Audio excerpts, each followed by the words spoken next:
शेतकरी मित्रांनो, सध्या सोयाबीन पीक शेवटच्या स्टेजमध्ये आहे आणि ह्या शेवटच्या स्टेजमध्ये एक समस्या आपल्याला सोयाबीन पिकामध्ये जाणवत आहे। या ठिकाणी तुम्ही पाहू शकता की सोयाबीनच्या शेंगांची गळ त्यामध्ये झालेली खूप मोठ्या प्रमाणावरती तुम्हाला दिसत असेल। बऱ्याच ठिकाणी सध्या शेतकऱ्यांच्या शेतामध्ये ही समस्या त्यामध्ये जाणवत आहे।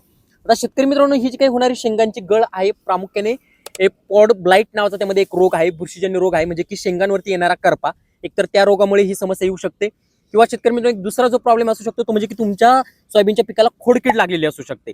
खोडकिडीमुळे सुद्धा त्यामध्ये जर खोडकिडी असेल तर जमिनीतून येणारे अन्नद्रव्य झाडाला मिळले जात नाही आणि तरी सुद्धा शेंगाला अन्नद्रव्य न भेटल्या गेल्यामुळे देखील शेंगा त्यामध्ये गळू शकता। किंवा शेतकरी मित्रांनो एक तिसरं जे कारण आहे ते म्हणजे की मुळकूच।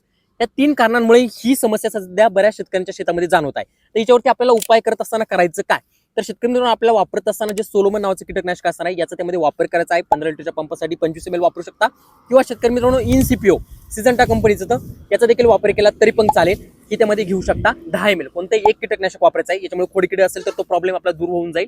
आणि याच्यासोबत शेतकरी मित्रांनो जो काही पॉड ब्लाइट नावाचा रोग आलेला आहे याच्या नियंत्रणासाठी फॉलिक्युअर त्यामध्ये टेबिकोनाझोल त्यामध्ये 25% आपल्याला घटक पाहायला मिळतो, याचा त्यामध्ये वापर करू शकता। हे वापरत असताना 20 ml वापरायचं आहे।